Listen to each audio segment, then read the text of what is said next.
Greg, when you called DB51 and I to meet you here in Mexico, Missouri in the dark of night, we were worried that something terrible had happened.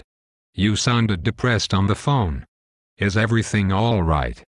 John, I wanted you and DB51 to be the first to know about my decision to leave Farm Journal.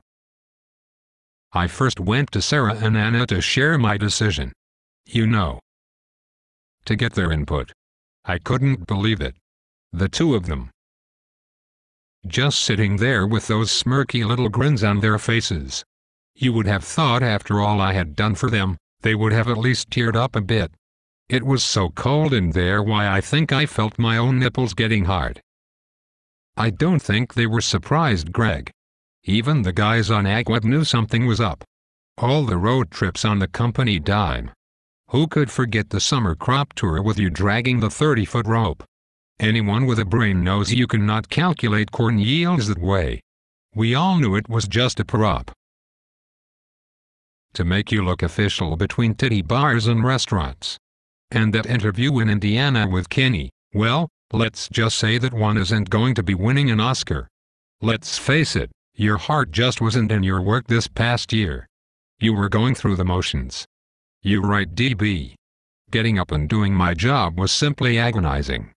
I needed a change. Something exciting. A reason to get up in the morning and face new challenges. The thrill was gone, that was for sure. And I felt like no one appreciated me anymore. Recognized my talents. But that is all about to change. So Greg, what are you going to be doing? I'm going to work in sales for Ag Spectrum. Most companies in the ag industry simply sell products to their customers. At Ag Spectrum they strive to develop a partnership of respect and trust with their growers through their commitment to doing what's right for the long term, not just this sales season. So, exactly what are you going to be selling, Greg? Well, John, that's a good question. I'm glad you asked. Well, I'm going to be dealing in respect. Respect for the grower, for the land, and for the water. What the fuck are you talking about, Greg? Can you explain that in simple English? Hear me out, fellows. Since ag products are no better than the system in which they're utilized, we recognize the grower's need for sound, timely information. We advise on farming techniques, natural soil fertility, hybrids, nutritional management, herbicides, insecticides, and tillage. By familiarizing our customers with the latest findings in these fundamental areas, we give you the tools to make decisions that will enrich the environment in which their crops grow. I'm confused.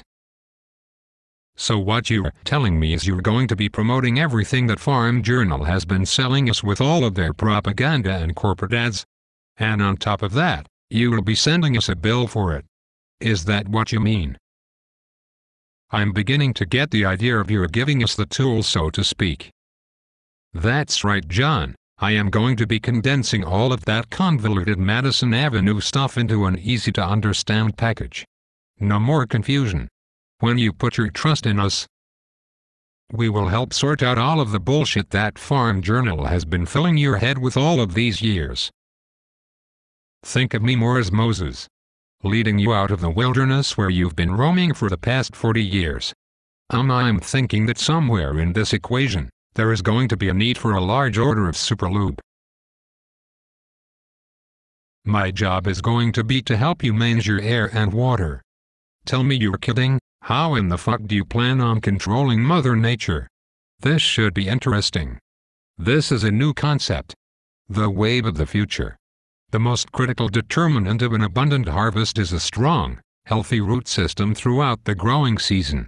Nothing else contributes so dynamically to the plant's resilience as deep roots, especially during moisture extremes. Greg, we all know about deep roots and moisture extremes. But there is already a solution for that. John is right, it's called KY jelly. Good one, DB, but I'm serious. I'm starting to get it. You're going to be a one-man corn college. Well, that would be one way to put it. John, Greg is onto something here. Think about it. We've been trying to manage our water for the past 5 years. I for one could use some advice on how to plant my crop after 37 inches of rain in 30 days.